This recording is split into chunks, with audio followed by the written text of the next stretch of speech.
파이널 체크포인트 1123 화학투마튼 이인아입니다. 수험생 여러분 얼마나 긴장감도 많고 얼마나 떨리며 또 남은 시간은 어떻게 하면 좋을지 참 우왕좌왕하는 친구들 굉장히 많던데요. 선생님도 오늘 학교 현장에서 여러분들을 지켜보면서 참 안타까웠습니다.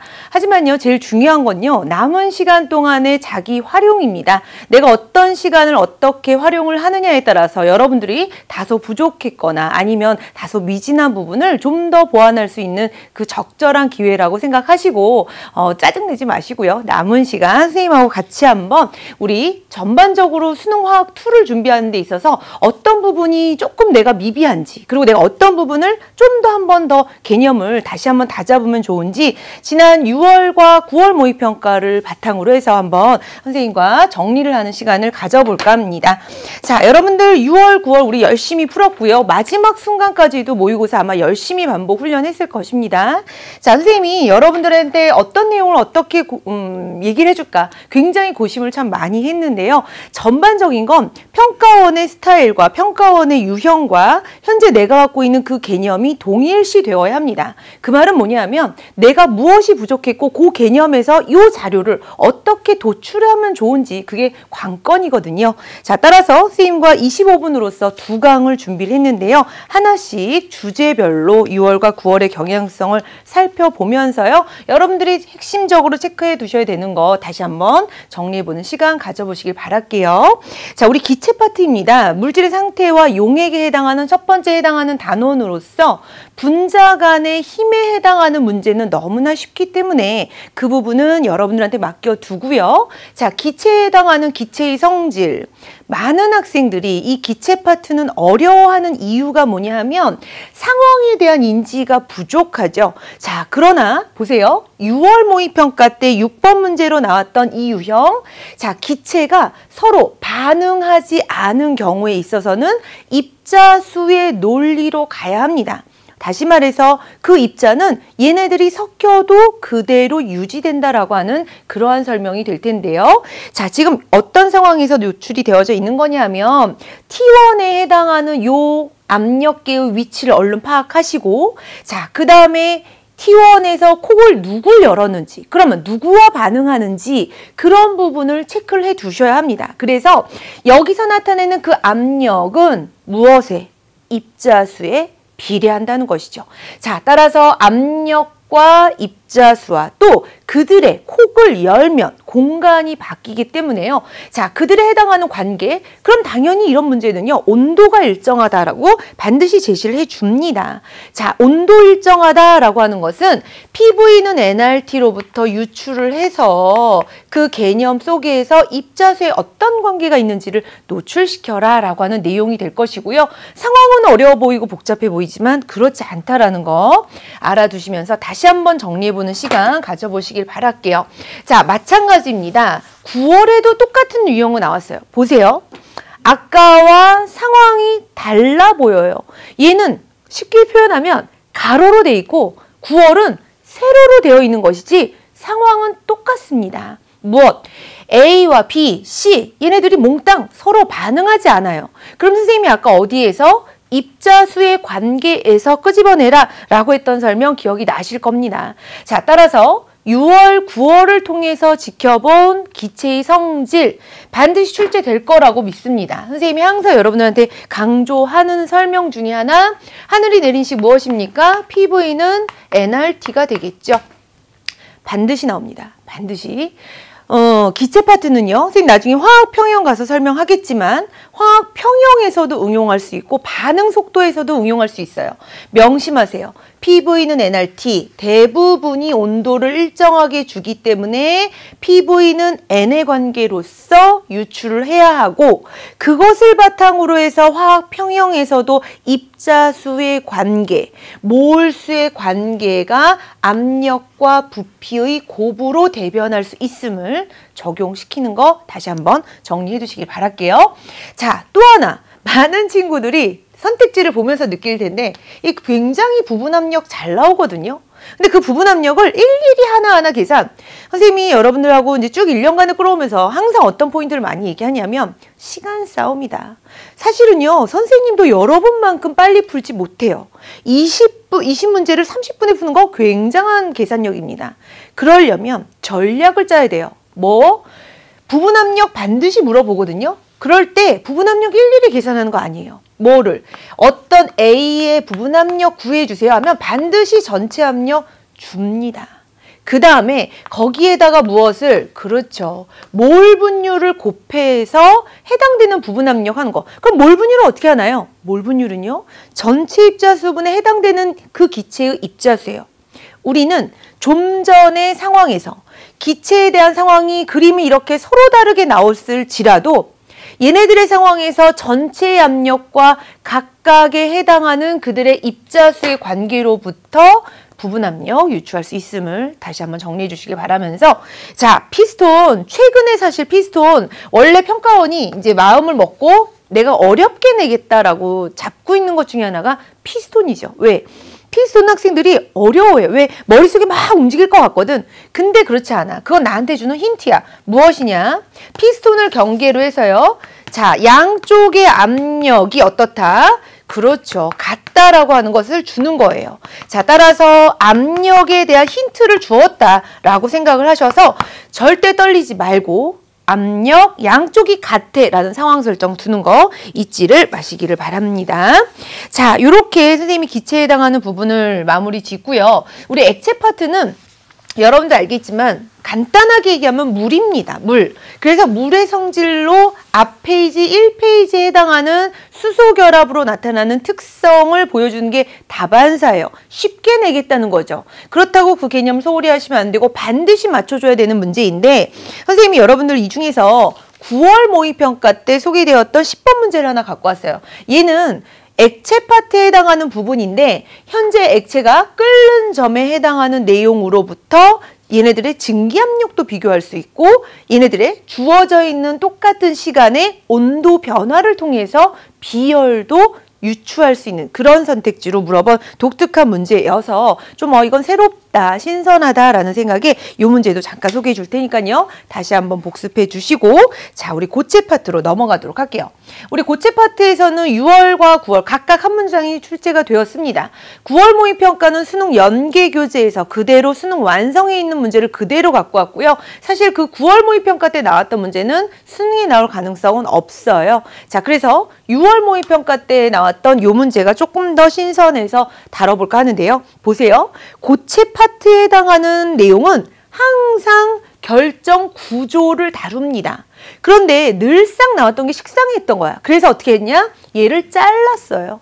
잘라서 그 단면을 유추해서 얘가 어떤 결정 구조인지. 그런데요. 여러분들한테 선생님이 다시 한번 얘기하지만 고체는 3가지밖에 나올 게 없어요.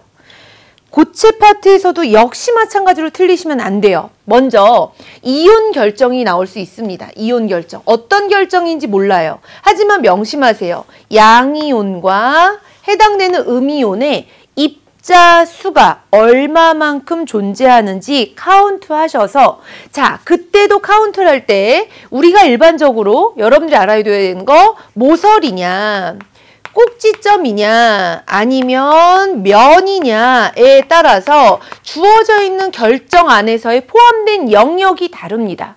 따라서 3가지에 해당하는 각 지점에서의 양이온의 입자수 B를 끄집어내시고 음이온의 입자수 B를 끄집어내어서 화학식을 도출하는 요거 6월과 9월에는 이온 결정이 안 나왔어요. 그래서 좀 새롭게 이온 결정을 내실 수 있습니다. 자, 요것도 대비를 해두시고, 자, 반드시 물어보는 건 똑같은 2 패턴밖에 없어요. 이거 벗어나지 않아요? 뭐냐? 어떤 격자이든 그 안에 포함되어 있는 원자수 몇 개입니까? 이거 물어보죠. 또 하나의 입자를 줘요. 그리고 한 입자와 가장 가까이에 위치하고 있는 이웃한 입자수. 그래서 그 이웃한 입자수 따지는 거 요 2가지만 명심하셔서 고체 파트를 정리해 두시면 될 것 같습니다. 자, 이렇게 물질의 상태를 끝내놓고 그 다음에 등장하는 것은 바로 농도입니다. 용액 파트가 될 텐데요. 자, 우리 용액 파트에서는 기본적으로 농도는 잘 알고 가셔야 되겠죠. 자, 우리 6월 모의평가 때는 어떤 얘기가 나왔냐 하면 재미났어요. 실컷 어떤 실험 과정, 몰 농도의 용액을 만드는 과정을 소개하고 그 안에서 얘의 얘한테 포함되어 있는 용질의 몰수에 해당하는 개념을 정확히 아느냐와 그다음 농도의 전환을 물어봤던 문제였습니다. 이건 사실 기본적인 패턴이기 때문에 본 수능에 나올 가능성은 좀 떨어져요. 왜? 너무 기초이거든요. 기초. 자, 그래서 그리고 또 하나 9월 모의평가 때에도 아주 쉽게 출제가 되었죠. 4번으로 포함되어 있고 이런 표현 줬어요. 같은 질량이다. 용질의 질량이 같다. 그럼 그걸 통해서 가와 즉 가에서는 퍼센트 농도, 나에서는 몰 농도, 그 몰 농도를 환산해서 퍼센트 농도가 얼마인지 계산해. 그리고 그 몰 농도 이용해서 용질의 질량을 알고 있으니 분자량도 유추해 라고 하는 기본 개념을 물어봤다라고 생각하시면 될 것 같습니다. 자, 농도는 여러분들 배우고 있는 퍼센트, ppm, 그렇죠. 몰랄 농도. 네 가지의 기본 패턴은 갖고 가셔야 되고 농도가 이렇게 6월, 9월에 비교적 쉽게 나왔기 때문에 농도 파트에서 하나쯤 확 어렵게 나오지 않나요? 그럴 가능성 거의 없어요. 6월, 9월처럼 거의 개념적인 부분이 나올 가능성이 크고 자, 농도에서 여러분들이 잊지 말으셔야 되는 부분은 묽은 용액의 성질과 같이 가셔야 합니다.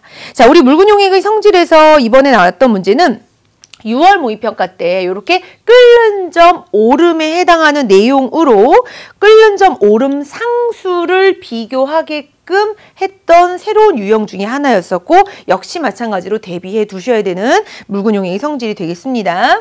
자, 따라서 여러분들한테 당부하고 싶은 거 용액의 농도 계산은 기본입니다. 따라서 우리한테 퍼센트 농도, ppm 농도 최근에 ppm 농도는 거의 안 나오고 있죠. 왜? 너무 단순한 계산이어서 자, 그 다음 몰 농도, 그 다음 몰랄 농도가 있다라고 하는 것을 명심해 두시고 자, 이것과 연관해야 되는 건 무엇? 묽은 용액의 성질 파트가 되겠죠. 따라서 증기압력 내림, 오름 아닙니다. 내림이에요. 자, 얘는 용질의 몰 분율과 그렇죠. 용매의 증기압력의 곱으로 얘기할 수 있으며 라울 법칙도 시험 문제에 자주 물어보는 유형 중에 하나다. 알아두시고요. 끓는 점 오름, 어는 점 내림, 델타 TB는 KB 곱하기 M, 자, 델타 TF는 KF 곱하기 M.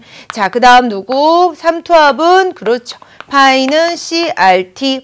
선생님 하나만 찝어주세요. 자, 삼투압 안 나옵니다. 왜? 9월 모의평가 때 나왔는데 이걸 또다시 우려먹지는 않아요. 그렇다면 이들 세 개들을 같이 묶어주는. 그럼 보세요. 몰 분율 다뤘죠? 몰랄 농도 나옵니다. 따라서 농도 계산을 기본적으로 깔고 있어야 된다는 걸 명심하셔서 묽은 용액의 성질 이 부분도 다시 한번 여러분들 걸로 잘 정리해 두시길 바랍니다. 자, 그럼 이제 다음 단원을 한번 넘어가 볼게요. 자, 이제 우리 대단원 1단원이 끝납니다. 그리고 나서 나오는 게 바로 뭐죠? 그러니까 많은 친구들이 내신도 여기까지 참 열심히 해요. 그런데 화학 반응과 에너지에 들어가면 사실 정말 쉬운 단원이고 여긴 정말 맞아야 되는 단원이거든요. 근데 의외로 여기서 틀려오는 안타까움을 좀 발생을 시키죠. 자, 여기는 당연히 맞아야 되는 단원이다라고 생각을 하시고 여기 해당되는 내용 6월 모의평가로 같이 한번 살펴보도록 하겠습니다. 자, 지난 6월 모의평가 때 15번 문제로 출제가 되었는데요. 자, 주어져 있는 화학 반응식 3개를 줘요. 3개를 주고 해당되는 A의 표준 생성 엔탈피는 뭐며 결합 에너지 총합을 또 비교하라고도 하고 연소 과정에 해당하는 엔탈피는 뭡니까? 이런 뜬금없는 막 문구들을 막 줘요. 근데요, 선생님이 단언컨대 얘기하는 것 중에 하나가 뭐냐면 화학 반응과 에너지 단원에서는 언제나 가감승제 하셔야 돼요. 어떻게? 얘네들을 그러니까 이런 거죠. 우리 왜 수학 풀 때 만약에 어떤 상황이 벌어지면 이거 이렇게 접근해야겠다라는 게 확 느낌이 오잖아요. 마찬가지예요. 내가 현재 주어져 있는 A, B. 근데 A는 여기 있어, B는 여기 있어. 얘네들을 적절히 조합을 해서 어떤 다른 새로운 화학 반응식에 대한 델타 H 값을 유도해야겠다라는 것을 마음속에 대비하셔야 합니다. 그러려면 어떻게 해야 돼? 네, 그러려면요. 헤스 법칙 반드시 나오죠. 언제나 화학 반응식 과감하게 가감승제 하세요. 더하고 빼고 곱하고 나누고 사실은 뭐 나누기까지 할 필요 없죠. 대부분이 개수에다가 n배만큼, 다시 말해서 화학 반응식에다 n배만큼 하고 아래에서 위로 빼고 위에서 아래로 빼고 이렇게 과감하게 하셔야 합니다. 다만 여러분들 여기서 조심해줘야 되는 건 뭐냐면 화학 반응식은 마이너스가 없어요. 그러니까 마이너스가 벌어지면 반응물이었던 애를 생성물로, 생성물이었던 애를 반응물로 서로 옮겨서 화학식의 물질 앞에다는 다 플러스로 두셔야 된다는 것만 명심하시면 되겠습니다. 자, 그 다음에 반응 엔탈피에서 꼭 물어보죠. 여러분들 이거 선생님이랑 너무 중요하다고 했었죠. 꼭 물어봐요. 델타 H 물어봅니다. 어떤 반응에? 그럼 마음속을 이렇게 먹으세요. 두 가지 중에 하나야. 반드시. 델타 H를 구함에 있어서 생성열을 물어볼 수 있다. 근데 반응물과 생성물의 생성열은 여러 개야. 여러 개야. 자, 그렇기 때문에 여러 개의 합이다라는 뜻이에요. 그러면 이때 델타 H에 대한 개념 어떻게? 생성물의 생성 엔탈피에서 반응물의 생성 엔탈피를 빼주셔야 돼요. 헷갈리면 안 돼요. 괜찮아요. 틀리지 않으면 돼요. 다만 여러분들이 여기서 또 실수한 게 뭐냐면 반응물 여러 개거든. 여기 얘네들 전체 앞에 마이너스가 있다는 것만 실수하지 마. 그리고 계산도 복잡한 거 안 내. 이런 계산으로 여러분들의 머리 테스트하는 화학투 문제는 안 나와요. 머리 쓰는 문제는 선생님이 이 강의에서 다시 한번 얘기하겠지만 나머지 뒷단원에서 얼마든지 낼 수 있어요.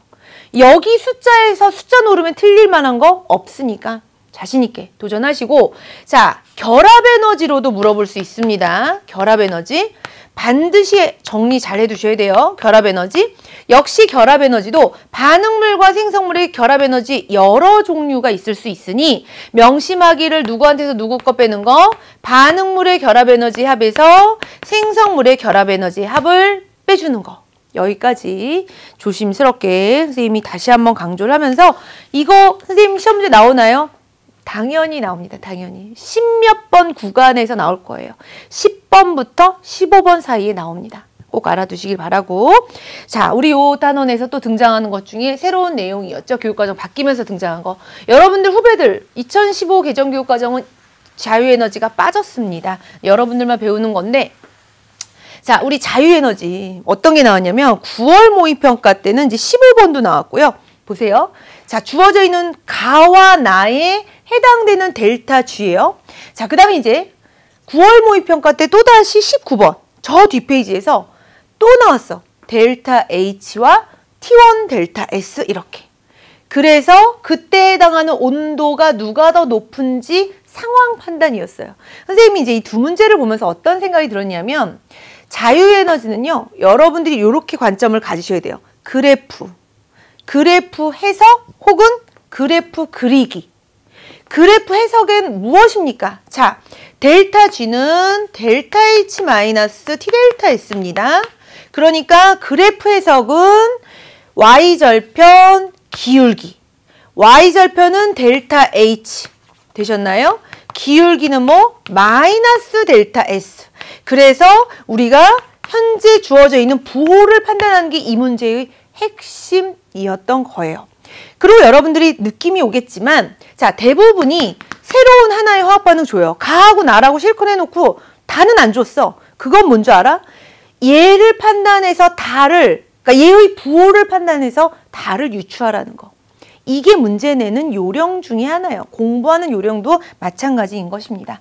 자, 그 다음에 반면에 19번 문제는 얘네들의 관계를 통해서 부호 판단해서 실질적으로 그래프를 그려볼 줄 아는, 그래서 T1과 T2가 델타 G가 위에 있느냐 아래에 있느냐 0이냐에 따라서 T1과 T2를 판단하는 문제로 소개가 됐다라고 보시면 될 것 같습니다.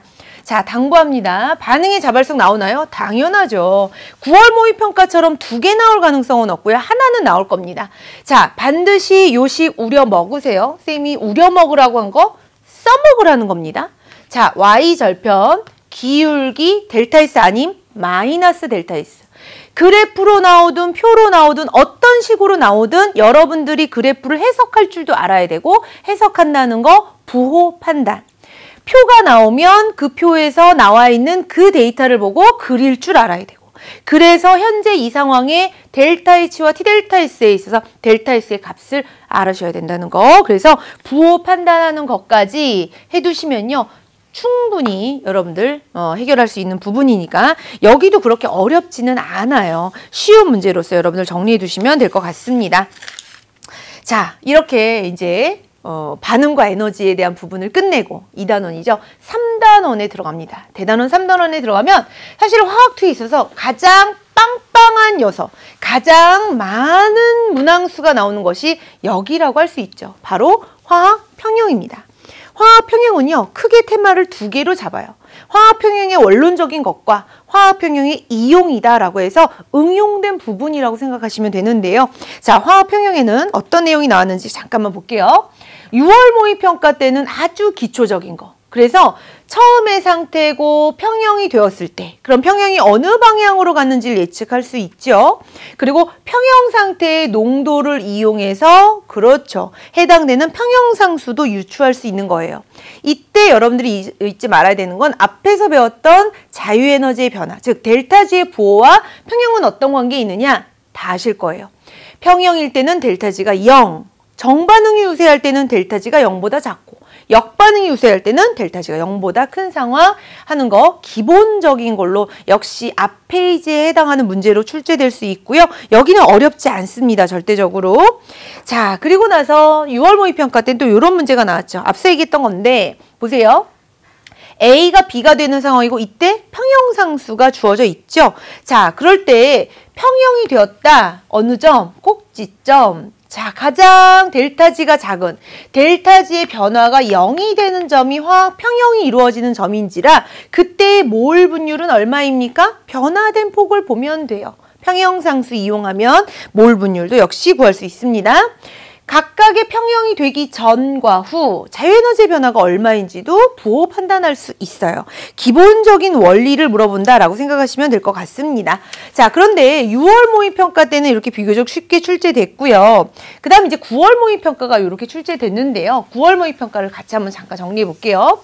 자, 9월 모의평가 때 여러분들이 항상 이제 9월 때는 13번 문제가 나왔는데 의외로 오답률이 높았어요. 왜냐? 학생들은 일단 뭔가가 반응시키고 뭔가가 콕을 열면 심장이 답답하다는 거죠. 그럴 수 있어요. 충분히. 근데 화학2를 잘하는 방법 중에 하나가 또 뭐냐면 나는 다 풀 수 있다라는 자신감이에요. 여직 여러분들 공부 잘 해왔죠. 여직 정말 많은 문제도 풀고 많이 훈련하고 열심히 노력해왔거든요. 그럼 못할 게 없는 거예요. 다 할 수 있어요. 나는 풀 수 있어 라고 자신감을 가지셔야 합니다. 그러면 이런 문제가 나올 때 우선 숨을 한번 크게 쉬세요. 그리고 어떻게 하느냐? 끊으세요. 자, C를 넣어요. C를 넣고 뭐 했대? 평형에 도달하노라는 말 있잖아. 그럼 어떻게 해야 돼? C만 있어? 네. C만 있나요? 네. 생성물만 있어도 평형 가죠. 역반응으로. 그래서 해당되는 그때 해당하는 몰 농도가 누가 나왔어? A가 나왔어요. A.